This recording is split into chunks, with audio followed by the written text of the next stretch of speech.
Hello everyone, welcome to day 8 of 100 days DSA challenge. So as part of day 8, we are going to solve LeetCode 136 single number problem. So every problem has two approaches. One is brute force approach and the second one is optimized approach. So we are going to solve this problem by using these two approaches. So let us first understand the problem description what they have given. So they are telling that they have given a non-empty array of integer called nums. Every element appears twice except for one and find that single one. And you must implement the solution with a linear runtime complexity and use only constant extra space. So they are telling that they have given one integer array called nums, and in that integer array every element repeated two times except one element. So what we have to do, we have to find that one element which is not repeated more than one time. Okay na? So let us find the solution for that one problem. Now let us see some of the sample test cases how we are going to solve this problem, and we can analyze the what is an input and what is the output we have to return. See, so suppose this is one of the sample input test case, right? So in this array, if you carefully look at here, so there are two twos are there, right? So 2 is repeated twice and 1 is not repeated anymore. 1 is appeared only once. So what we have to do? We have to return the element which is appeared only for one time. So in this array, the 1 is appeared only one time, right? So we have to return 1 as a output in this for this input array. And now let us come to the second input test case. So if you see, this input array consists of 5 elements, and in this element except for remaining 2 elements 1 and 2 repeated 2 times, isn't it? So what we have to do? We have to find the element which is appeared only for one time and we have to return that element. See, so here 1 is repeated 2 times, right? Here and here. Yeah, and 2 is also repeated 2 times. So except for remaining 2 elements repeated twice, right? So we have to return of output as 4 in this test case. Now coming to the third test case, so if you see carefully, so in this input array there is only one element. There is no more element present in this input array, right? So we have to return this element as the output because there is only one element. Yeah, so that element is the answer because it is only appeared one time and there is only one element. So usually that might be the answer, right? So the output here in this case is 1. Yeah, so this is how we have to return the output for the given input arrays, right? So before going to solve this problem, I hope that you are clear with the problem descriptions and the input and the output what you have to return, right? So what you have to do now, just pause the video, at least 20 to half an hour, just pause the video and try it by yourself. Okay, now try to solve the brute force approach of this problem. Okay, after that you can continue the video. Now let us solve this problem by using the brute force approach, right? So in the brute force approach, we are going to use the hash map data structure. So this hash map data structure is used to store the element and its frequency simultaneously. So what we are going to do? So we are going to create a one hash map, right? And what we are going to do after creating a hash map? So we are placing each and every element from the given input array to the hash map. So if the element is already present in the hash map, we are going to increase the frequency of that element. And if the element is not found, then we can simply mark the frequency of that element as 1. So suppose whenever we are placing the first element 4, we have directly place the 4 and its frequency will be 1. And whenever we place 1, then frequency will be 1. And whenever we place 2, then its frequency 1. Okay na? Like this it will be there. But whenever we are placing the second one, then the frequency of this marked as 2. Okay, and whenever we are placing second 2, then the frequency of it will also gets marked as 2. So then after placing all the elements, we can find the elements which has the frequency as 1 and return that element as the output. Okay na? So I will also show you the code for this problem by using the brute force approach. So you can directly implement this code in your LeetCode. Okay, but this is not the preferred approach. So here we are creating a hash map. Okay, and for each and every element which is present in the array, so we are going to place that element in the hash map. Okay, if that element is not present, we are marking that element frequency as 1, and if that element is already present in the hash map, then we are going to increment the frequency of that element by 1. Okay na? After that, we are going to get the element which has the frequency 1 and we are a particular frequency 1. Okay, so you can also implement, you can directly use this code to implement it. So if you see here, the time complexity of this problem is order of n because we are traversing from starting to end, and the space complexity is also order of n. Okay, but why it is order of n? Because we are using the extra data structure for storing the array elements, right? So it takes order of n extra space. But in the problem description itself, they have clearly stated that we should not have to use any extra space and we have to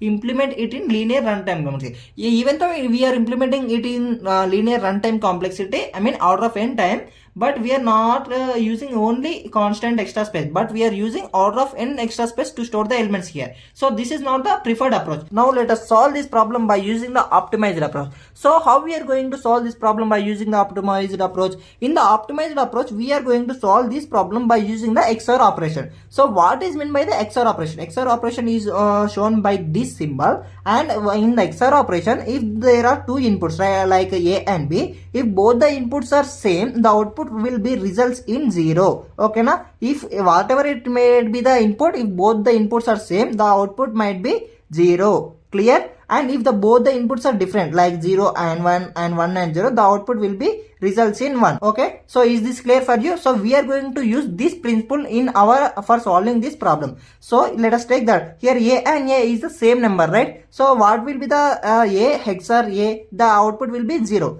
And in the second case, if we see, so we are performing 0 XOR and any single number, the output will be single number. So we are going to use this principle in our problem to solve it. So let us take that this is one of the given input array. Okay, so how we are going to solve this problem? So let us think that. So we have now let us perform the XOR operation for this given input array. 4 XOR 1 XOR 2 XOR 1 XOR 2. So far we have come across a principle, like A XOR A equal to 0, right? So 1 XOR 1 will be results in 0. Again 2 XOR 2 will be results in 0. So then it will be like 4 XOR 1 XOR 1 will be 0 na? 0 XOR again 2 XOR 2 will be results in 0. So what might be the 0? 4 XOR 0 will be results in 4, and again for the result into this. So 4 XOR 0 again. So the results will be 4. So what might be the answer here? 4. So in this array, what is the single element which is what is the element which is appeared only for one time? 4. So the output we also got 4. So like that we are going to solve this problem. And the XOR operation is going to use the bits. So like zeros and 1. So suppose 1 is represented as what? 1 0 0 and 0, right? Isn't it? So now let us perform the XOR operation for this given input array in terms of bits. So let us first write the bit value of 4. So what is the bit value of 4? So this is the bit value of 4, right? Isn't it? Yeah. Again we already written the bit value of 1, and the bit value of 2 is 0 1 0 0, isn't it? And the bit value of 1 is 1 0 0 0, and the bit value of 2 is 0 1 0 0. Now let us perform the XOR operation for all these values at a time. So here what will be there? 1 and 1 is there. So the bit value will be 1 XOR 1 0, and here also again 1 1 0, and here also 1, and all other will be the different numbers, right? So 1 XOR 0 will be results in 1, and here it will be 0. So 0 1 0 0 means nothing but 4, right? So the output we have to get is 4. Yeah. So in this case also we are getting output as 4, isn't it? Is it clear, everyone? Is it clear? If you have any doubt regarding this XOR operation, let's comment it down in the comment section. Okay. Now this is the code which we are going to use for solving this problem. Okay. So what I am going to do, first I am taking a variable called result equal to 0. Okay. Now what I am going to do, I am taking a loop and I am iterating from starting to ending. So what I am doing, I am taking a result variable and also I am taking a for loop to iterate from the starting to end. Then I am performing the XOR operation for each element with the result. Okay, then the results gets updated every time when we are performing the XOR operation. So what I am taking initially, I am taking a result variable which is initialized to 0. Then after that I am taking a for loop for int num in nums, because we are going to iterate over the entire array, right? So for int num in num, then what I am going to do, I am performing the XOR operation for result in each case with the current element. So result into num.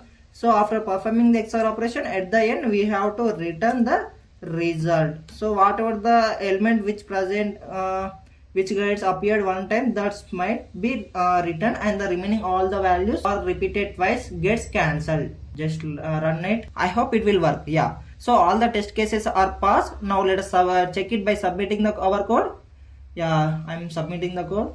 I hope it will get the best time complexity. So if you see the complexity of this 99.85 complexity we have got. So this is the preferred approach for solving this problem, right? So simply we taken one result and we are updating in each case. Whenever we are updating it, so if it found duplicate value, then that value gets cancelled, and whenever we come to the last, only the value which appeared one time gets remained, because all the elements are repeated twice, no, so those all the elements gets cancelled to each other. That's how we can find the solution for this problem by using the both brute force and the optimized solution. So if you are new to our channel and if you also wanted to learn DSA along with me, just hit that like button and consider subscribing to our channel, so that makes me motivated and helps in making the videos consistently without any interruptions. So let's learn together and grow together.